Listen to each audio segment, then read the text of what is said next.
on stage, making the whole place rattle. Back with the 18 train on the track. Thought we were gone, but you're wrong. That was song 3, babe.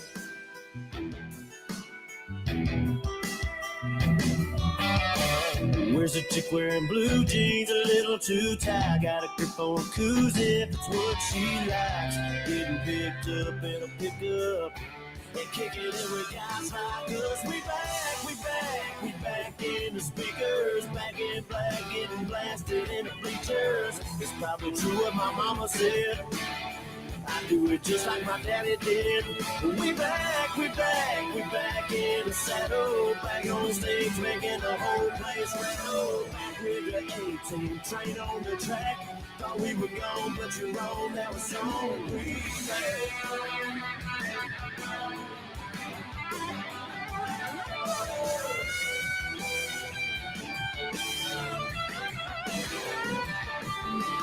Sun comes up and sun goes down.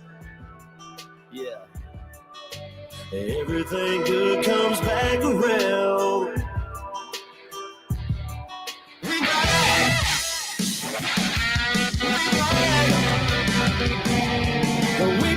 We back in the speakers, back in black, getting blasted in the bleachers. It's probably true what my mama said.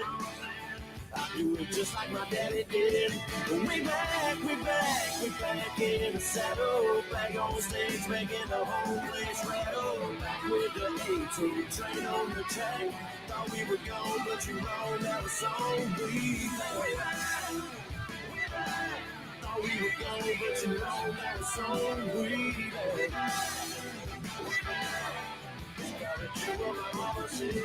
We back in the saddle, back on stage, making the whole place rattle. Back with the 18 train on the track. Thought we were gone, but you're wrong. That was song 3, babe.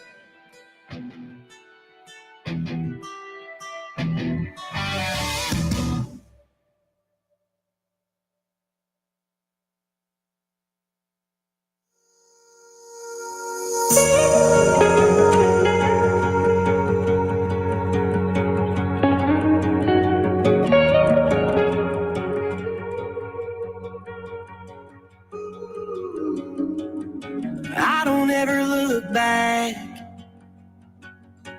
No, you never gotta worry about things like that. So don't think twice, because I ain't afraid of the slow burn. And one thing's for sure, it's good to make a good thing last. So girl, don't worry, this boy ain't gonna run. There ain't no hurry, we got plenty of days left under the sun. No, it ain't a one-day ride. It's up through the mountains where the coyotes cry, down through the canyon where the wild things hide, and the cottonwoods fall. Feel the river underneath our feet. We'll be drowning in a sagebrush sea. Long as I know that it's you and me, time don't matter at all. Girl, I'm in it for the long haul. I'm in it for the long haul.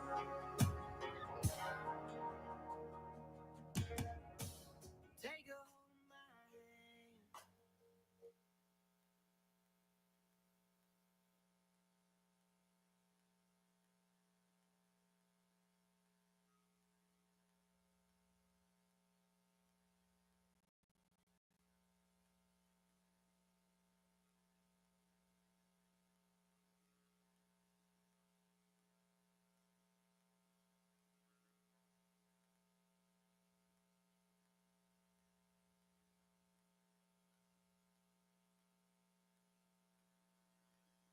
For too long, teachers' unions have held a stranglehold on our education system, pushing radical agendas that undermine traditional values and harm our children's futures. Being an educator is one of the most important jobs that there is. I recognize it, you will know it, but also the unions know, which is a problem. The Teacher Freedom Alliance is a movement, passionate educators dedicated to restoring common sense values and academic excellence to our schools. It is outrageous that teachers live in fear from the ACLU and all these radical left-wing groups. We believe that teachers should be free to teach the truth, to inspire critical thinking, and to prepare students for success in college and career, without being forced to promote a political agenda. This nation is not a nation where the people are happy. They've lost control of their institutions, and what you all are trying to do is to take back some of that power. Our vision is simple: to assist educators in their mission to develop free, moral, and upright American citizens.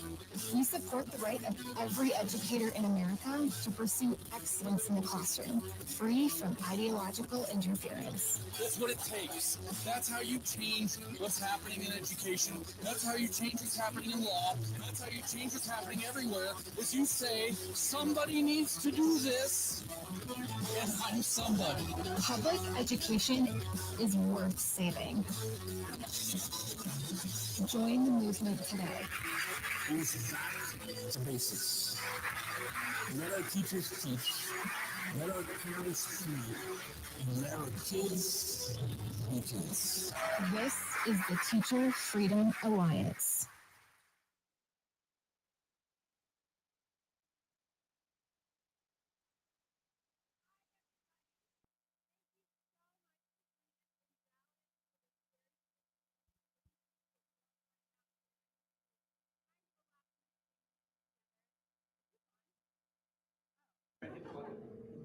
Idiot proof. Okay.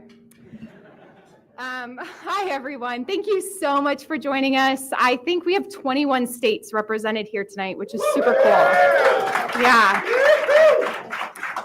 We have 50 teachers and a lot of Freedom Foundation staff members and supporters and friends. And I'm just so grateful you're all here to officially launch the Teacher Freedom Alliance with us.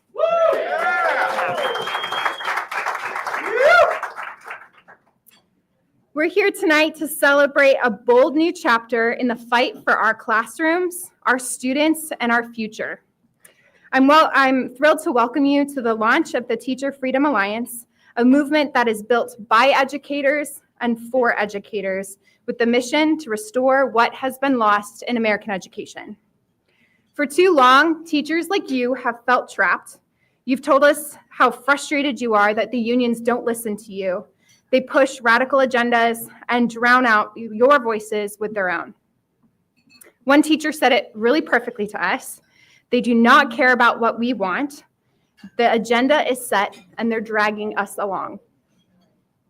Another called them bullies, stealing your dues from new teachers and teachers to fund politics that don't reflect your values or really much of America's values. You've seen the anti-American rhetoric, the reckless spending, the disregard for what matters, and what really matters are students. You've had enough. We've had enough. That's why the Teacher Freedom Alliance is here.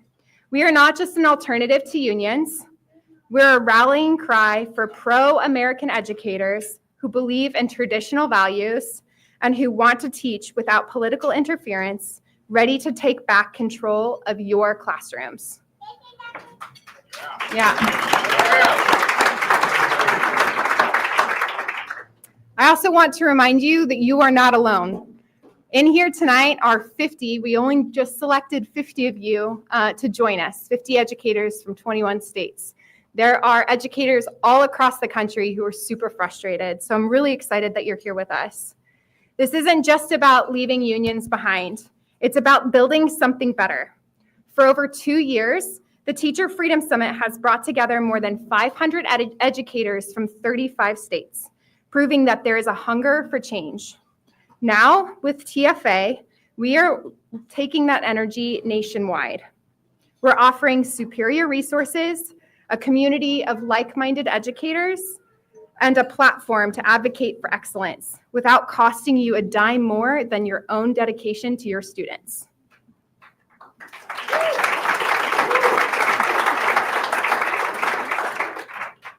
I am going to roll out the official plan of what TFA is in just a little bit. But for now, please join me in welcoming Amanda, our middle school art teacher all the way from Alaska, who's going to lead us in the Pledge of Allegiance, and Julie, English teacher, is that right? Yeah, a middle school English teacher from Oklahoma, leading us in a word of prayer.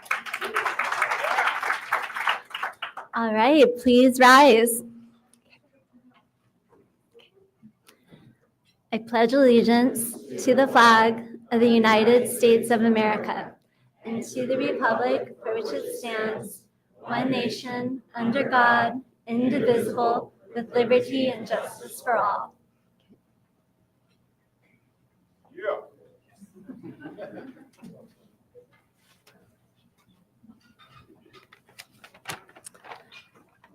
Okay, please bow your heads and join me in prayer.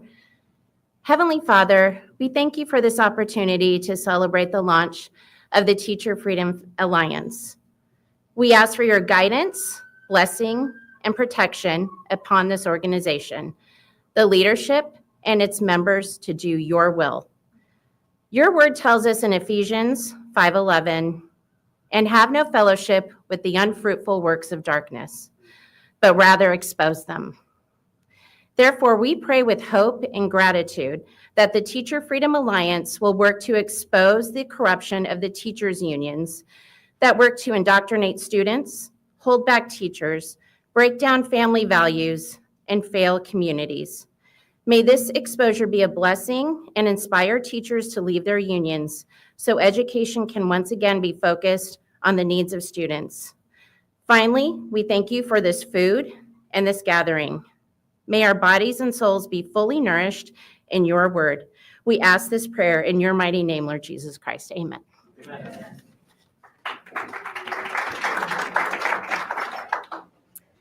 Now, before I bring up the CEO of the Freedom Foundation, I do want to share a hype video with you that we have created specifically about the Teacher Freedom Alliance.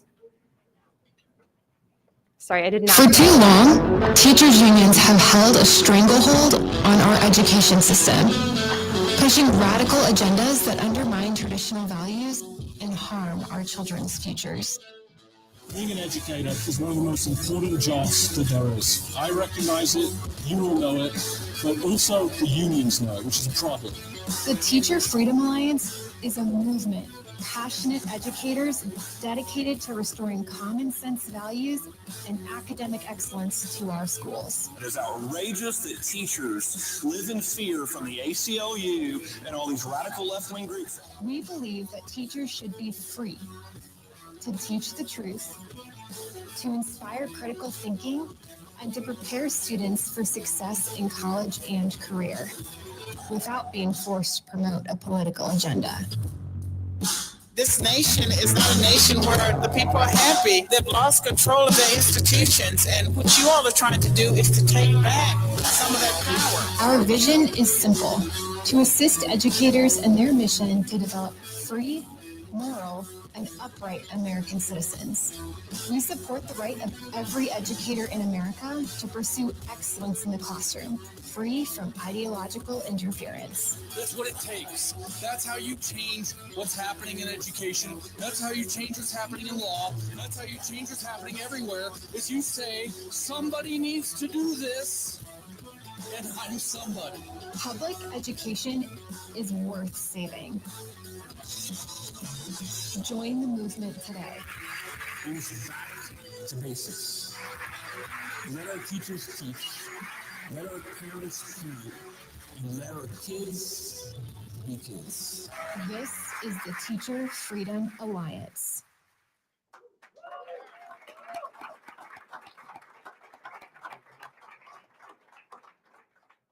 Now I'm going to bring up a man who needs no introduction, the mastermind of both the Teacher Freedom Summit and now what has brought us here together tonight, the Teacher Freedom Alliance. Aaron With is the CEO of the Freedom Foundation and the proud husband of a former public school teacher. Please join me in welcoming Aaron.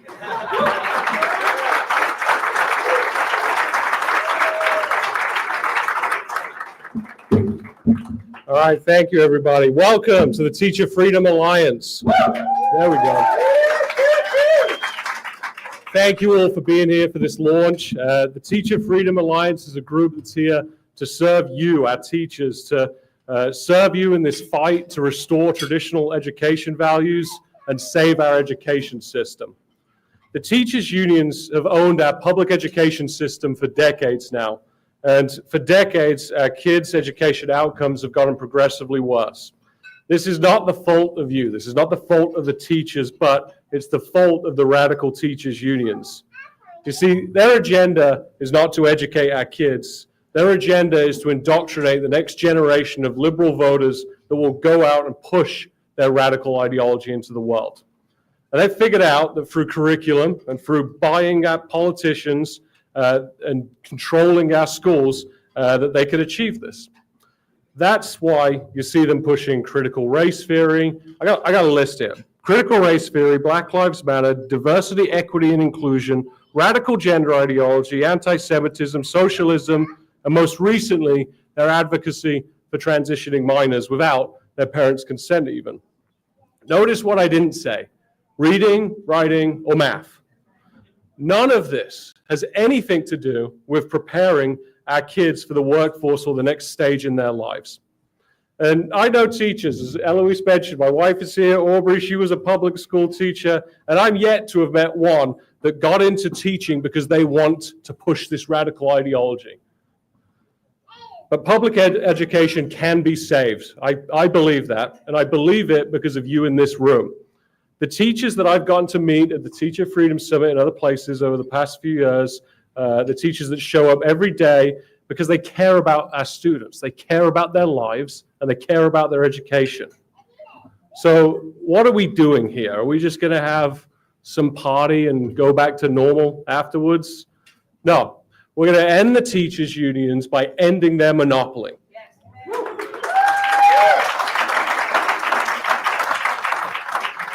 As Eloise mentioned, for the past 2 years, and most of you know because most of you attended them, we've been running these national summits and we've had hundreds of teachers attend them from all over the country. While there, we've given the teachers the tools that they need to fight their unions at the local level. And we've seen really incredible results from it. The network has directly helped over 3,000 teachers to leave their unions. We filed lawsuits on behalf of teachers, and we've begun multiple decertification campaigns all over the country. In fact, there's some people here from Becca, Minnesota tonight. Where are you? Becca, okay, my friends from Becca, Minnesota. All right, these guys just filed a petition to decertify their union on Thursday or Friday just this week. So,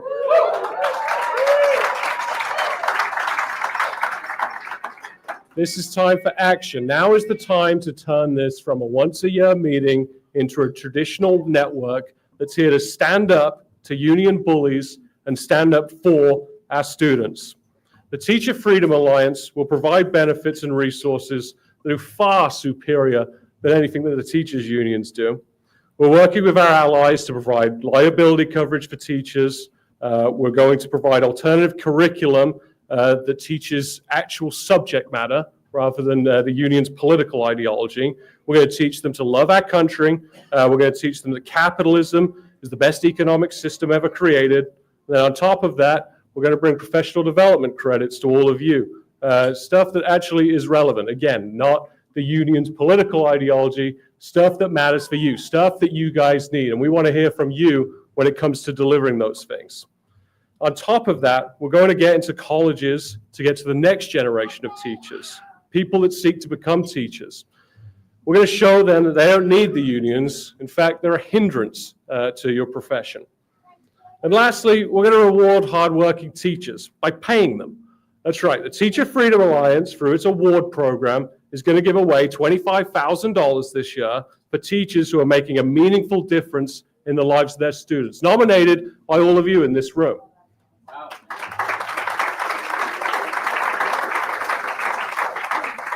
So people have asked me about why are you making such an investment in education. And even tonight, I sense that there's probably some of you that are skeptical.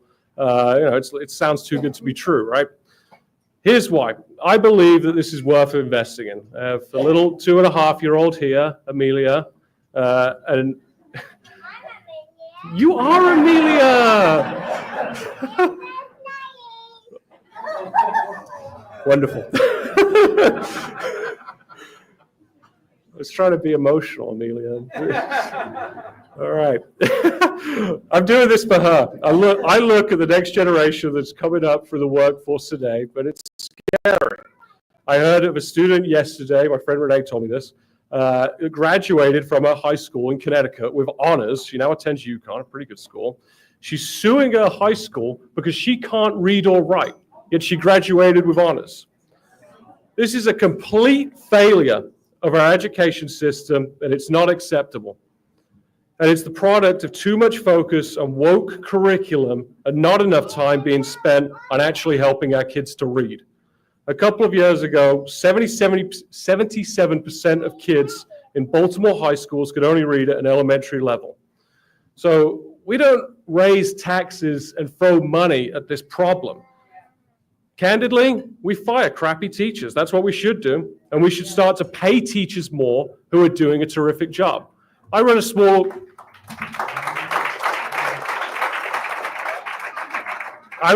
organization of 70 people. And what we do when people do excellent work is we pay them. And if they can't do their jobs, we fire them. And we should be unapologetic about this. If you can't do your job, then that job is not right for you. Not in public schools. That's not the way that they do it today. We are devaluing our kids' education, and it's a complete insult. In public schools, they'll pay teachers no matter how good or bad they are based on longevity. So you have a second grade teacher who's perhaps newer, eager about teaching, doing a terrific job, and getting her students ready for second grade. And then you have the third grade teacher who's been crappy at their job for 30 years, plays movies all day, doesn't care about her job. She's probably got blue hair. You all know the type I'm talking about. And she'll be earning twice as much money. And then, if there's ever layoffs, guess which one of those is first to go? This is the definition of insanity. And nobody should be surprised that we're failing as a society to improve our education system when the teachers' unions are the ones that won't allow for meritocracy. Through our network, we will bring excellence back into the classrooms. We want teachers in this network that are proud of their work, proud of showing up every day and educating the next generation. The Teacher Freedom Alliance's mission is to develop free, moral, and upright citizens. But we're nothing without you. So here's my challenge to all of you. Go and share this with your friends. Get them to go on the website that I think is about to launch, teacherfreedomalliance.com. Invite them to the Teacher Freedom Summit in Washington, D.C. this summer. Contact our staff to host a roundtable, run opt-out campaigns, sue your unions, decertify them, and fight back. Individually, you can all make a difference, but collectively, if we're all doing this, I believe we could change the future trajectory of our education system and inevitably this country. Before I close and introduce our next speaker, I'd like to thank the Freedom Foundation staff and the Teacher Freedom Alliance staff. If you guys could raise your hands and show who you are.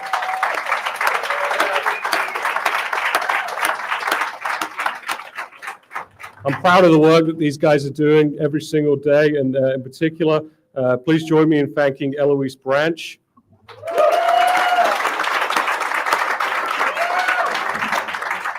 Eloise has done a terrific job getting this off the ground, and I'm excited to see her in this new role running this organization.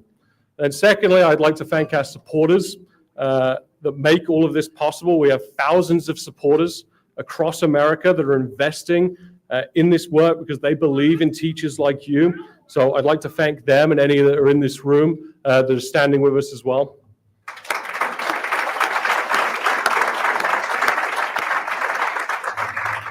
And then lastly, I'd like to thank all of you teachers again. You don't hear it enough. Thank you for being here. Thank you for being willing to stand up and get in this fight.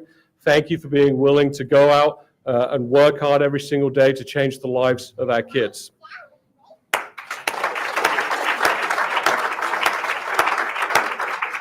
Now I get the pleasure of introducing my friend, Ryan Walters. Ryan, for those that don't know, you should know, he's a legend. He's the state superintendent of public instruction in Oklahoma, elected in 2022. Walters championed parental empowerment, transparency within government, accountability in government, and you should all like this, teacher pay raises. Walters continues to fight for parents, students, and teachers across Oklahoma. And Ryan is no stranger to the Teacher Freedom Alliance and the Freedom Foundation. He's spoken at several of our events. You may have seen him on Fox News or on the radio or read him online. He's a former teacher himself and knows what it takes to get it done and get real outcomes. So I'm lucky to call him a friend and a fellow freedom fighter. Please join me in welcoming Ryan Walters.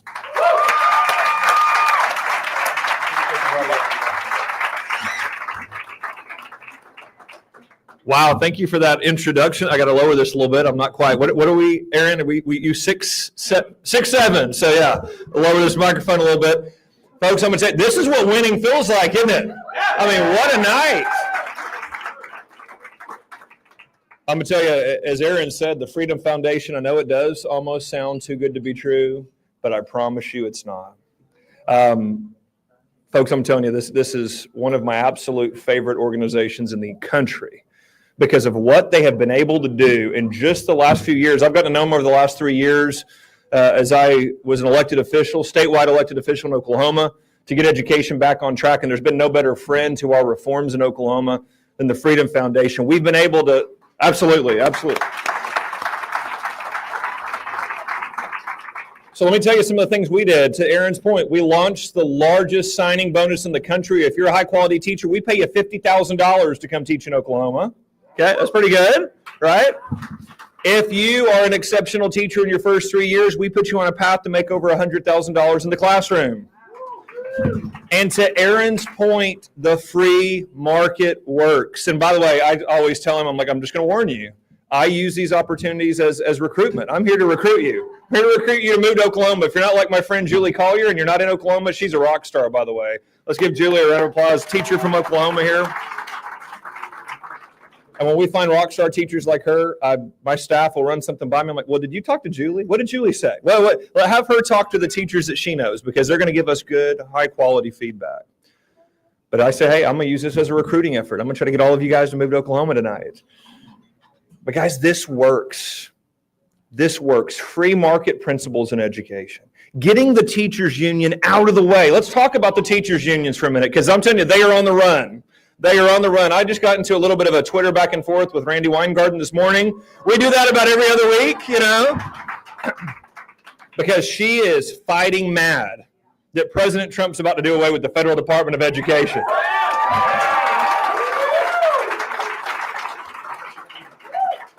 And I'm telling you, doesn't it make you laugh listening to the left come up with the arguments to keep the Department of Education? I'm going, you want to keep a bunch of bureaucrats in Washington, D.C.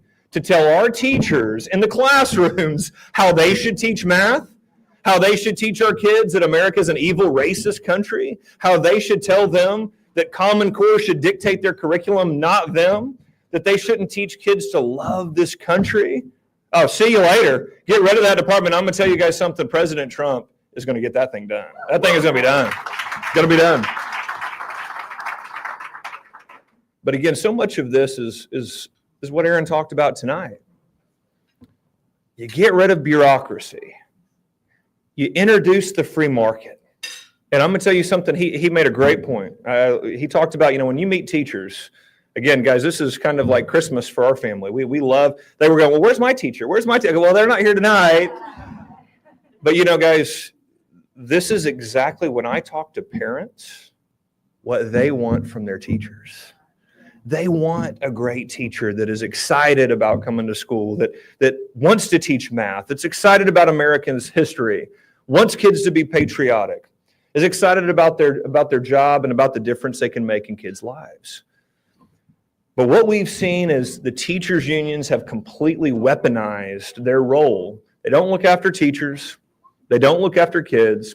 All they care about is their bottom dollar. All they care about is staying in their position in a power structure. And I've said from day one, look, I'm going to go champion parents. And you want to know one of the first things parents tell me? We want good teachers. So when you champion parents, you also champion good teachers, because that's what parents want for their kids. Every single one of my children. We are very, very blessed. Have tremendous teachers in school. And when I get to drop them off at the bus stop, what a feeling it is for a parent to know that your kid, it's always hard to be away from your kids, but when you know, but they're going to a great teacher, loves them, cares about them, gives them a great education.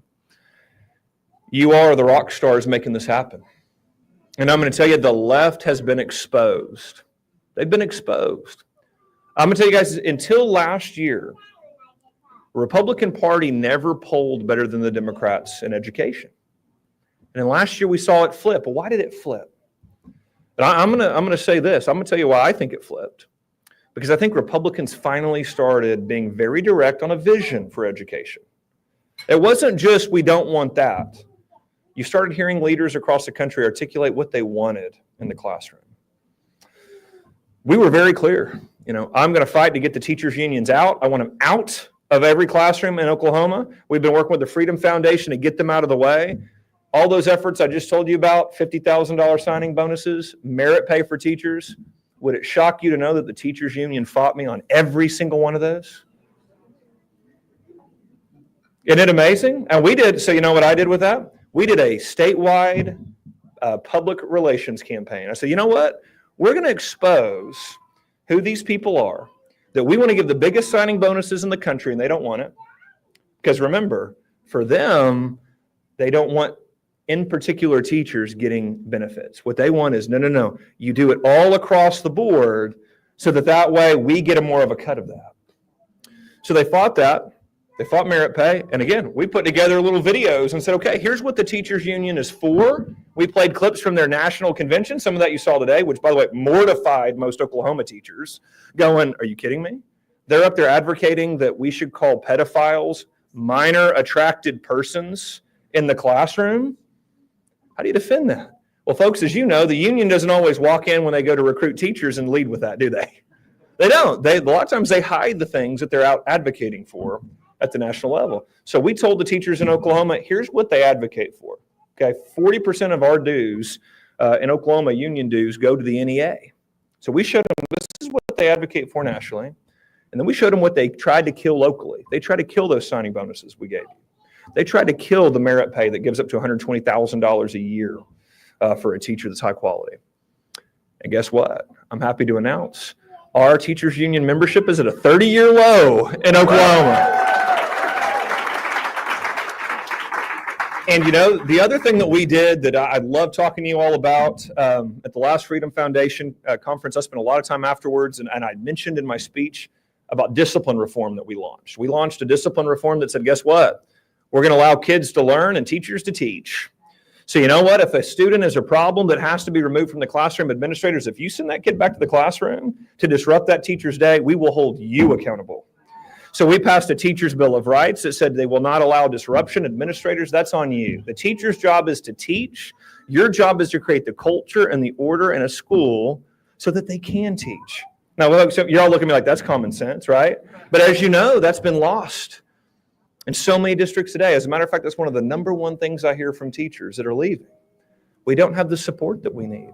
The culture is gone of high expectations, both in academics and in behavior.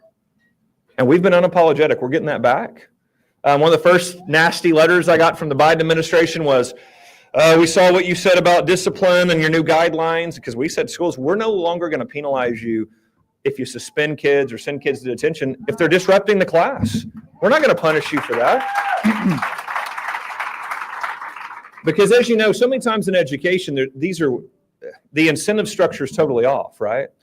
Okay, so the incentive there is just keep a kid in the classroom to hold the rest of the class hostage and hijack a teacher's day, because if they suspend that kid or send that kid home, we're going to punish them.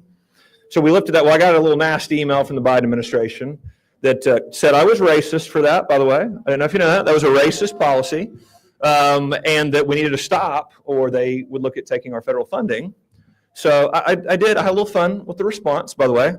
I said, first of all, I don't believe your skin color determines at all whether you're going to be a good kid or bad kid. So that sounds actually more racist to me coming from you, that you would make that assumption, number one. Number two, we're talking about how to raise kids, how to discipline kids. I was like, President Biden's got enough problem. This was back when Hunter Biden's laptop was out there. I think he's got enough problem with his own kid to tell us how to discipline our own kids right now. So leave us alone. Leave us alone. We're figuring this out. Well, the teachers union came out and said that this was a radical education agenda. That what we have done was introduce free market principles. It didn't make sense. It would create this chaos in the environment. But folks, I'm going to tell you, we've reversed our trends in Oklahoma, that now our teacher pipeline is stronger than it's been in 20 years.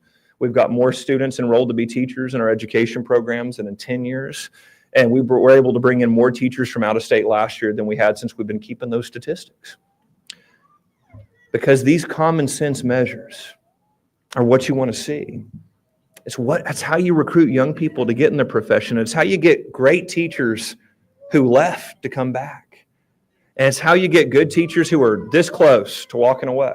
Because here's the other thing I told our state legislature.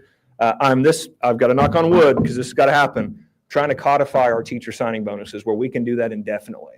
So that way, if you're a great teacher in the country, Oklahoma every year, we're going to give you these bonuses. So I've been working on that. One of the things that I explained to our legislatures, I go, when you go and talk to great teachers, the talents that they have, there's a whole lot of other things they can do. And there's a whole lot of other people that would love for them to come do those jobs. And for me, when you look at education, we pay administrators these exorbitant salaries. And I look at it and I go, but what's most important in a school? What do parents make decisions on in a school? What do we know drives academic performance in a school? It's quality of the teacher. It's quality of the teacher. So what are we doing to recruit the best and the brightest? What are we doing to reject this woke nonsense in the classroom? What are we doing to say we're going to get back to the basics? And by back to the basics, we mean we're going to empower you to teach. And we're going to make sure that you can teach. We're going to make sure we get discipline under control. And folks, I come under a lot of heat for this one. But I'm unapologetic that we want our kids to be patriotic. We want our kids to be patriotic. I'm unapologetic that we live in the greatest country in the history of the world. The greatest. But you know what really scares me is if we don't get our education system back on track, if we don't recruit people like you to be in our classrooms, if we don't keep teachers like you in our classrooms, this next generation isn't going to know that. So I'm a history teacher, and I'll be careful with this, Aaron, because sometimes I can get too far up the field with this one. But one of my favorite things to do, I love the Constitution, love the Federalist Papers. I love studying that era with young people. But one of the other things that I love to do is read the letters from the soldiers in World War II with the kids. And it was really fascinating, right? Because you saw these young men that are overseas, have a wife and little kids back home, on a farm or have this job. And they love their family, and they desperately want to be back home. You see it in their writing. But you know what? They knew what they were fighting for. And they were willing to risk their lives for America. And it's beautiful. I mean, it is, it really almost gets me emotional every time I think about it, every time I talk about it. The greatest generation, they stormed the beaches in Normandy knowing very high likelihood I don't come back. And I want to desperately be back with my wife and kids. But this country is worth dying for. Does this generation believe that? I believe I'm looking at the people right here who keep that dream alive. I truly believe it's an existential crisis. No country in the history of the world has ever survived when they taught their young people to reject the values of their society. It doesn't work. Every time it's been tried, it's failed. So I stand before you tonight, as I do. I feel like this is a victory party, but it's a victory party to keep the fight alive. This is the beginning. Churchill has a great line that it's not, this isn't the beginning of the end, but it might be the end of the beginning. We're just getting started. There's been some heavy successes, but we're really moving into the middle of the war here. You've got a president that supports you. President Trump, I'm telling you guys, to go in and literally take bullets for a vision that America can be great again. I was talking to some of my friends back there from Idaho earlier. Did y'all notice that Melania, the First Lady, brought the other night at the State of the Union address? Do you notice one of them was a public school teacher? Wasn't that cool? They continue to drive. If you haven't read the 1776 Commission from his first administration, it's tremendous. We modeled our history standards off of it. One of the things President Trump was dedicated to doing is I want to make sure our teachers have all the tools to teach American exceptionalism. And he did a tremendous job doing that.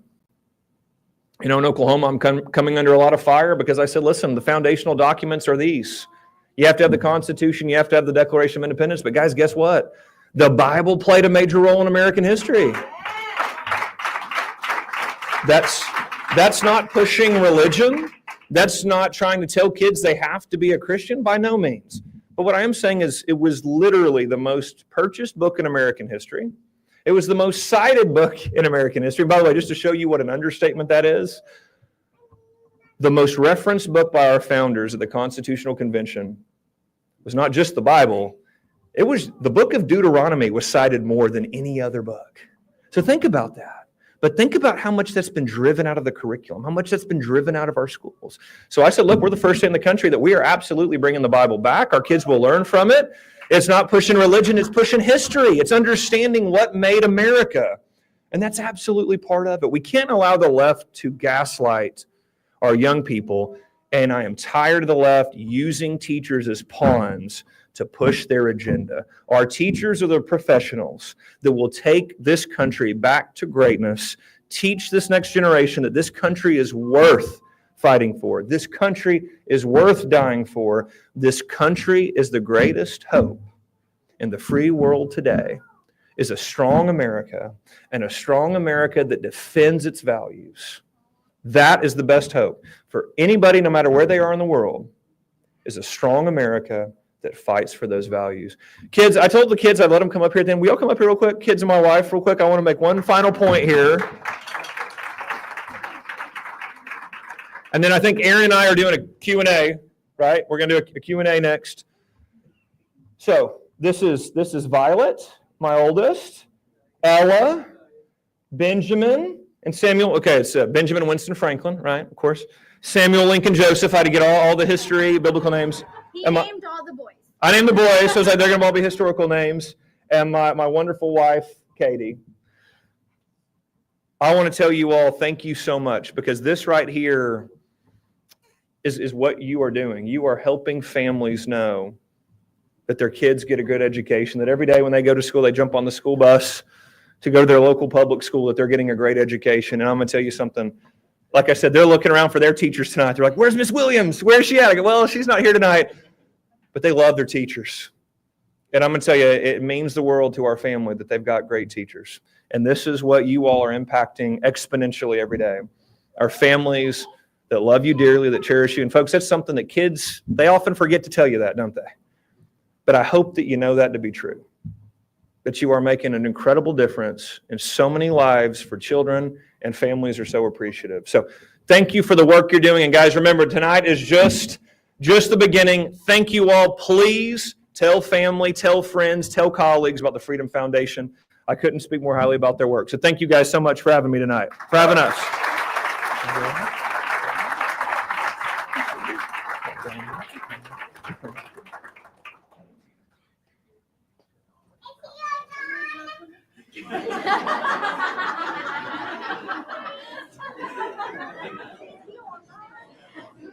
I'll do mine. You can stay up here. Yep. Thank you so much, Superintendent Walters, for that. We do have time for a couple questions. So if anyone has a question, please raise your hand high and I'll run the mic over to you.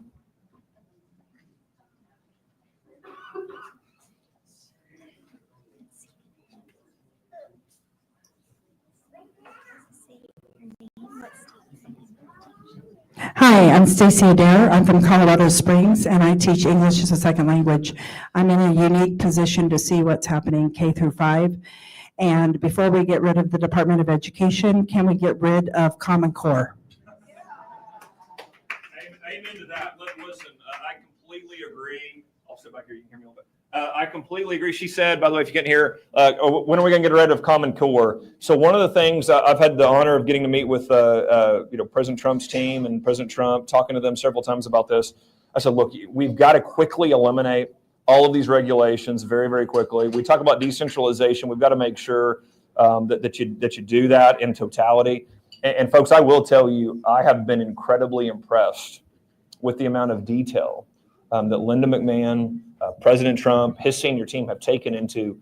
I mean, when they say get rid of it, we're not talking about kind of checking a box and like changing it. Oh, no, they are, no. The regulations, the top-down system, I mean, they want it eradicated and to truly say, listen, give it back to the states, empower the states to innovate. So we want maximum flexibility for the states. But yes, the curriculum being pushed from D.C., that's going to be dead. They're looking at, with a lot of these federal dollars, the block grants. Again, I don't want to speak out of turn, but I know that's something they're seriously considering, is to say, can we give the states this broad authority and say, and I don't know if you've seen Linda McMahon even made comments this week of, hey, a lot of these teacher trainings, why are we dictating to a state what their teacher training should be?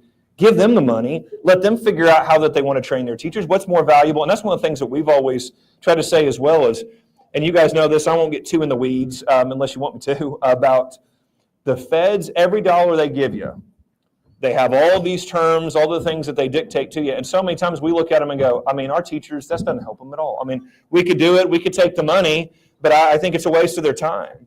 And that's the kind of positions they put us in. So we've mentioned that, and I know they've spoken explicitly about curriculum and about teacher training. So I think that's something that is very top of their list. It's come up multiple times, and I do think they're highly focused on that. So I agree with you 100%. Yes, ma'am. Okay, does anyone else have a question?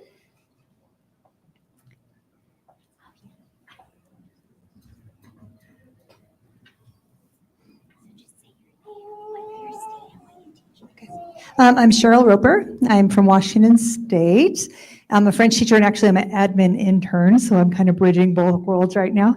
And I don't know if this is an answer that you can answer, but some of my fellow teachers up in Washington were so excited about everything that Trump's doing. It's not doing anything in our state. There's like all of the celebrations across the country are just heartbreaking for us because we live in that type of thing. And I know the standard thing is, well, you could just move.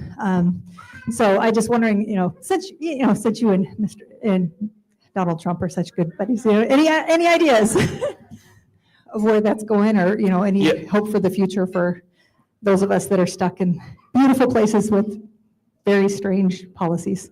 Okay, first of all, I have to say it, but you can always come to Oklahoma. I'll make sure that we get you that information, number one, okay? I'm shameless about that, so I'm going to always plug for you guys to come to Oklahoma. But number two, look, I think, let me give you a couple of responses to that. Number one, the Trump administration is very aware of blue states not enacting or taking advantage of the policies. I've seen them, they've troubleshot that a lot, especially with immigration. That's one of the things that they've really cracked down on. I think that you're going to see a lot of focus there to make sure that these changes take place across the board. One of the things I know that the Freedom Foundation, I don't want to speak out of hand, if Aaron wants to correct me or go into more detail on this, that I've loved what they do, is they've even focused in on, look, if we can't get a whole blue state to adopt this, we'll come in and work with a local board. Work with a local board and say, listen, you can be a bright spot. We've done some work with some districts in California, same way of, even if our state rejects a lot of this, remember, in giving all of this authority back to states, a lot of times that's going to mean a lot of authority back to districts as well. And so I think that, yes, I am going to say, it's much better to live in a red state under this type of administration, because, we're giddy. We literally, President Trump won. The next week, I put together a Trump advisory committee where we had folks from the agency, folks outside the agency, and said, listen, they've already told you what they're going to do. They've already told us privately, but they're saying the same thing publicly. We're going to get block grants. They want to see innovation. They're going to allow us much more say with our testing, with our teacher professional development, with our curriculum. Let's get to work. So we already created blueprints for, boy, when these EOs come out, we want to be the first state ready to go. So red states are obviously going to be more prepared for it. But I also believe that groups like the Freedom Foundation and saying, okay, maybe Washington doesn't go this way tomorrow, but boy, I'm telling you, we could get 30 districts in Washington adopting this type of reform. And I think that's going to be a real key for us, because what then happens is you flip a dynamic in a blue state where if you get 30 districts that are embracing a policy that attracts teachers, that more parents want to get their kids into, I mean, you start getting a lot of pressure. You start getting a lot of pressure for this policy is working. Why are we not doing it? That's what we did with merit pay, by the way. We started off in about 20 districts, and we just were like, okay, districts, if you don't want to adopt this teacher's making $100,000. You don't want to offer it to your teachers. And now we're over 100 districts doing it. So, I mean, we just kind of kept that pressure going of it works. So I think that's going to be some of the things that you see there. Great question. Hi, I'm Amanda, and as you heard, I'm from the last frontier state of Alaska, and I teach middle school art. And, we have mountains, lots of amazing things, but $50,000 per year, extra sounds pretty good too. But my question is, what do you think is the best thing that public charter schools can do to advocate for themselves in this new landscape, especially in the face of authorizing districts that have a lot of control and tend to starve their public charter schools? Yeah, so let's talk about that for a second. I didn't mention this earlier, but look, guys, I'm a true believer in school choice. I'm going to tell you something else. School choice means teachers become much more of an important piece of the way administrators view their districts. I'm going to tell you why. Because again, when you survey parents, the number one thing that they look at when choosing a district is the teachers. So one of the things we did is when we did merit pay the same year that we did full-on school choice, and we said, guys, you're going to lose these teachers, you're going to lose these kids unless you keep some of the good teachers here. So we played those two things off of each other to really jumpstart merit pay and also to really jumpstart school choice. So we really felt like those two principles went really well together. One of the things that I think charter schools have to do, and I've been pretty direct on speaking this way, is number one, they have to be different. One of the things I've run into is we have a lot of charter schools sometimes that, it's like they have the freedom, but they don't exercise it. And so I go, well, if you just look like that public school, you're losing your innovation, you're using your ability to be dynamic and recruit people in and get people excited. So that's number one is be different, innovate, empower your teachers. Number two is, look, I would advise every state, we opened ours up where we said we want as many authorizers as possible. So yes, your district can authorize you, but we allow colleges to authorize. We have multiple boards that can authorize, and their goal is to authorize charter schools within a 6 to 8 month window. And so I serve on that board as well, and we try to move them along. If they're high quality, we move you. Now, I will also tell you, I also believe if you're low quality, we close you. And that's always been tough. I don't love doing that. My first board meeting, I closed a charter school. It was failing the kids. There was major financial problems. I mean, frankly, I looked at their books and said, you're not going to be able to pay the teachers. And so, unfortunately, I had to close it. So I'm a big believer in high quality ones. Let's go. Let's innovate. Let's share your story. Let's get you authorizers that aren't going to hold you back or hold you down. And let's make sure that we're able to do that. So that's kind of what I see. And I think that we've got to continue moving the ball forward on school choice. I will tell you this, I'm going to the Supreme Court in April. We are the first state to have a religious charter school. We're very proud of that. And so, yes, thank you. Yeah. I'm actually being sued by my own attorney general in that case. So it's a fun dynamic. But yes, we're going to settle that at the Supreme Court. They agreed to hear it at the end of April. So we're going to be up there for that. And look, I think it's a great opportunity to provide more options for kids. I think for you all as teachers, I know you're going to hear all of the attacks on school choice, and I'm happy to talk to you guys about that. But I will tell you, again, any administrator worth their salt at all should understand that if you don't get and keep high quality teachers, parents aren't going to choose your school. So that's been our big point of emphasis is go recruit, get and keep good teachers. I talked about kind of the cultural aspect we talked about with our districts of, hey, maintain a culture of high expectations in a school, and teachers will want to stay there. If your school's chaos every day, they're probably not going to want to stay there. So, sorry, I'm bad with giving short answers, but that's how I would answer that about charters. Hi, my name is Katie. I teach in Colorado Springs. I'm a teacher on special assignment as a Dean of Discipline and Instruction. So my question for you is I have systematically changed discipline in our building, but I would love to get it up to the upper people. Where can I find your Bill of Teachers' Rights that isn't bashing it, because all of my Google searches aren't a big fan of it. So I would love to get to the real thing of it and then figure out what to do with it from there here in Colorado. By the way, I appreciate that. Isn't that crazy, guy? I mean, again, thank you for making that point. We launched a discipline reform. I mean, again, when I mentioned it earlier, does that sound overly controversial? Discipline reform and saying that teachers will teach, teachers will be able to teach, kids will be able to learn. If they don't, we're going to hold administrators accountable for that. Oh man, the media acted like we were, they're coming after administrators. I was like, give me a break. Give me a break. But so yes, you will see a lot of that. We do have it on our website. And one of the things that I started doing, and by the way, this came from the first time I met with the Freedom Foundation 2 years ago. It was actually, we were in Denver, and I was talking to a large group of you, and you gave me this idea. And because it was about the misinformation, right? You gave all this, and it was a group of you all that we were talking about, and I was just being honest about, it's tough. It's tough to kind of talk through that. And someone came up with the idea of, well, do you ever just email all the teachers? I was like, I mean, we do for a conference stuff, but why don't you just email them all the time? I was like, that is brilliant. Let's email them. So I literally email teachers once a month, every other week. Hey, here's what we're doing. Here's why. So on the Teachers Bill of Rights, we send the reminders out of just so you remember, these are your rights in the classroom. And if an administrator does not do these things, let us know and we will follow up. So one of the things that we launched is a portal where any teacher at any time can make reports directly to us, and you can make them anonymously. Well, I'm going to go ahead and tell you this too. And you guys have heard these terrible stories, but we found teachers who've been inappropriate with kids in the classroom, right? Just a terrible, terrible story. Do you want to know who our top reporter is of that behavior? Other teachers. It's the other teachers that go, I saw this. My administrators haven't done anything about it. We want to tell you. So and I try to tell people that also of like, guys, we're going to run off the bad apples, but just to be clear to you, it's the good teachers who we get most of these tips from.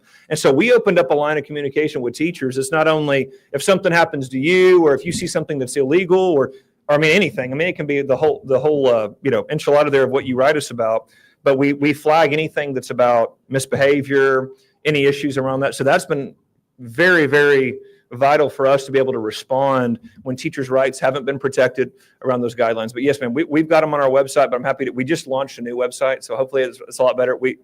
The old one was a mess. Don't even get me down that road of dealing with the government to fix a website. That was unbelievable. But we do have one that's a lot more simple where when you click in that you're a teacher, it kicks you directly to all the information that you would need. So it's a lot smoother now. Yep, we have it up there. Be our final question of the night. Thank you so much. My name is Tammy. I'm from California, and I am an alternative to suspension teacher. So I work with behavior support. So I too am very interested by your discipline reform. I desperately wish we could have it in California. One of the questions I had was specifically addressing parental accountability. Is that a part of your discipline reform policies?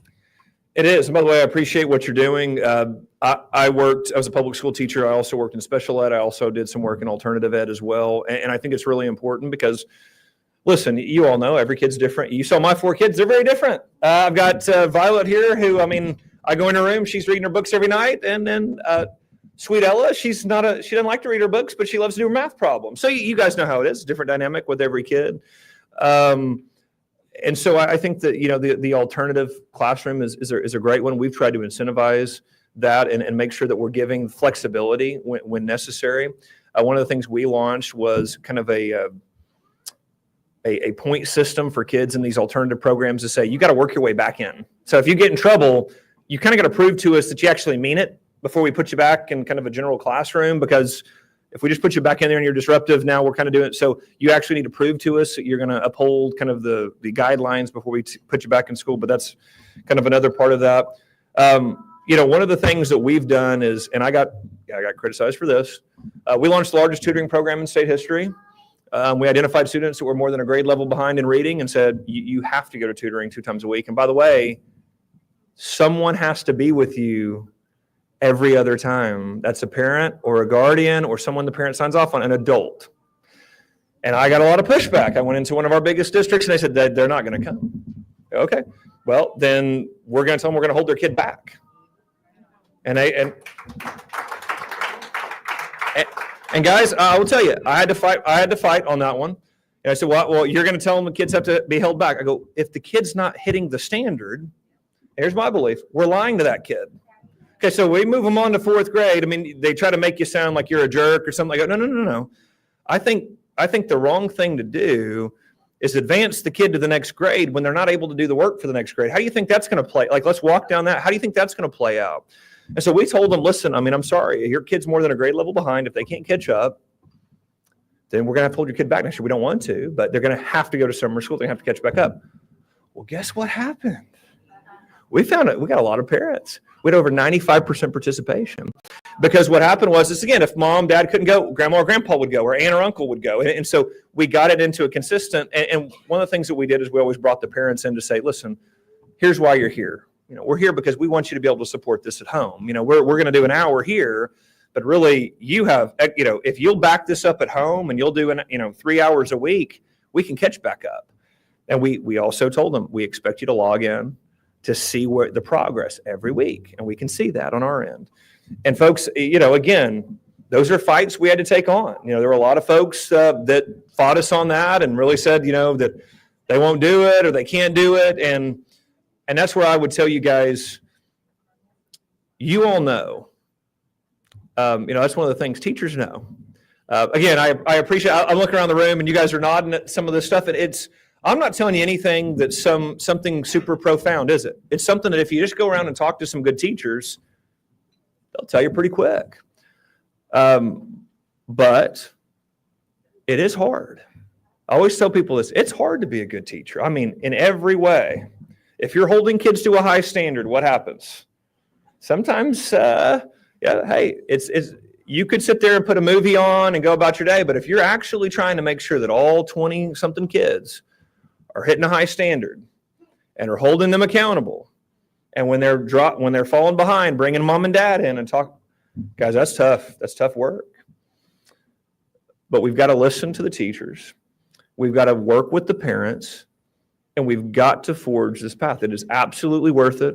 It's absolutely worth doing the hard thing to make the difference in our kids. And like I said, the conversations with good teachers, the conversations with high quality teachers help guide this in so many ways. So again, I do apologize for the long answers, but you guys ask awesome questions. I always appreciate the time with you guys, and thank you so much for having me here tonight.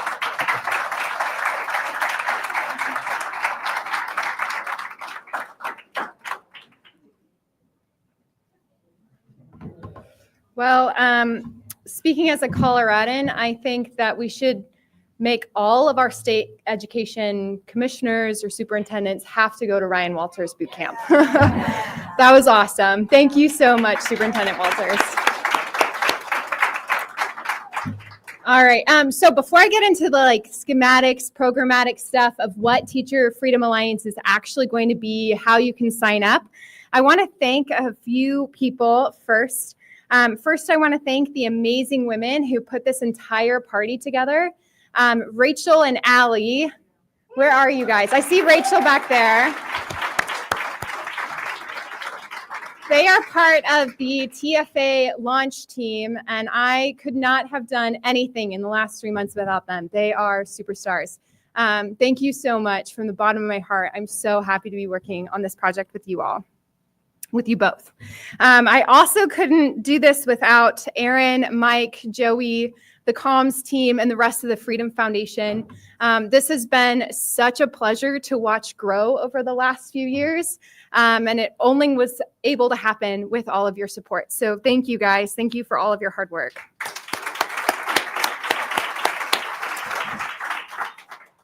I also want to thank our supporters. We have some in this room and a lot not in this room. And I want you to know that you're not just investing in the Teacher Freedom Alliance or the Freedom Foundation, you're investing in the future of American education. It is so much bigger than what is just happening, on screen or on the websites. This is actually having very real impact in classrooms all across America. Thank you very much, supporters.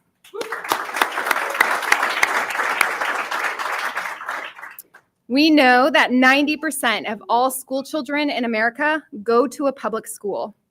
Walking away from this fight is just not an option. So teachers, I am so grateful that you wake up every single day and choose to fight this battle. You're serving not only the children sitting in your classroom every day, but future generations of Americans. I hope you know how much we at the Teacher Freedom Alliance and at the Freedom Foundation appreciate what you're doing, the dedication and the hard work that you've put into your subject, your classroom, and into your students. All right, now for the exciting stuff. Programmatically, we are officially launching today with our website, the new group stemming from the success of the Teacher Freedom Summit. Raise your hand if you've been to a Teacher Freedom Summit before. Yeah, that's awesome. Thank you so much. Our new group's mission statement is that we are dedicated to assisting educators in their mission to develop free, moral, and upright American citizens. With that said, I'm excited to unveil the new Teacher Freedom Alliance website and our member community. I think it's up on, yeah, I can't see it. So there is a Join Today button, and by the end of the night, I hope we have 50 new members. There's QR codes across your tables that you can sign up. And once you're signed up, there's a cool back side of the website that you can't see on the front side of the website. That's like social media. Just for the teachers that are in the group, you guys can talk about all kinds of stuff, which I'll talk about more in a second. The Teacher Freedom Alliance is going to provide you and your colleagues with resources so you don't have to rely on the union.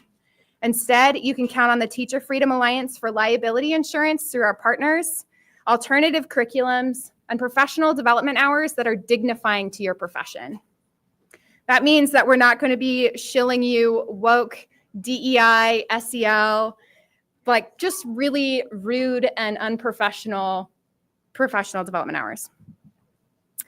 Most of all, the Alliance is going to connect you with like-minded colleagues all over the country. Like I said, there's 21 states represented in this room right now. Once you have joined as a TFA member, you're going to have access to the members-only community. And in that, you're going to find out all kinds of cool information like professional development, like I mentioned, exclusive member-only events, as well as the Teacher Freedom Summit information. So the only way you're going to find out about the Teacher Freedom Summit is becoming a member. Yeah, bribing you. Okay. Let's see. The Alliance is not a top-down organization. Rather, we want to hear from you what resources you need to best do your jobs. What do you need to restore the American education system? We're going to deliver. To that end, we are looking for passionate teachers to join the Teacher Freedom Alliance Cabinet. This is going to be an exclusive group that is key in helping us ensure that the Alliance truly meets your needs and is designed by teachers for teachers. This is a volunteer role that is application-based. If you are interested in joining, please log into the member side of the Teacher Freedom Alliance website, and you'll find the application. We are only accepting 12 teachers into this program, and you are going to be the education experts and advisors to dictate the direction of TFA. Here is my challenge to you all. Teachers, join us. Stand with TFA and reclaim your voice. Become a founding member today. You can sign up again using the membership part on the website or the QR code on your table. And supporters, keep fueling this fight. Your generosity is the backbone of changing the American education system. I think we have champagne glasses. Cool. I'll pretend I have one. Let us raise our glasses. Oh, before I do, the dads of the room, a dad in the room reminded me that tonight is Spring Forward. So don't miss your flights tomorrow. Okay. Now, raise your glasses with us and let's count down the official launch of the Teacher Freedom Alliance. Thank you.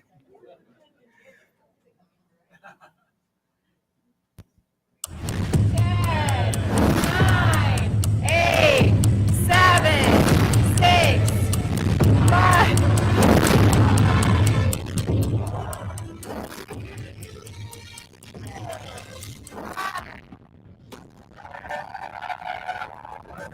Cheers to saving public education. If you lost the phone, I have it. Enjoy the rest of your night.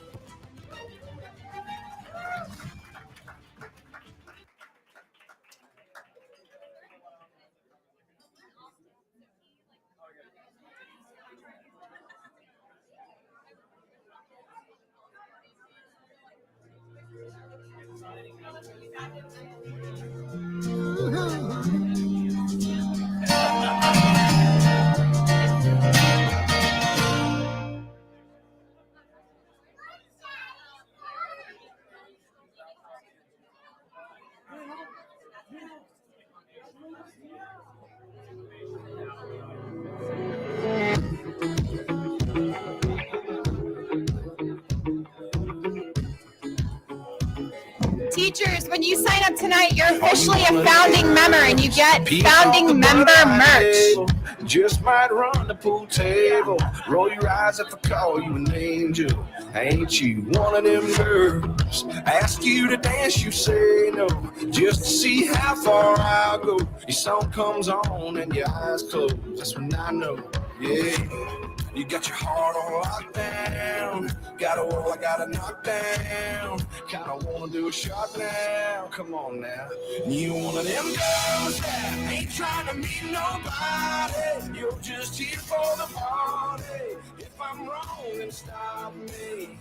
You one of them girls that ain't handing out your number. You like to make us want you. You like to make us wonder if you're one of them girls. Cause I'm one of them boys who trade his whole world.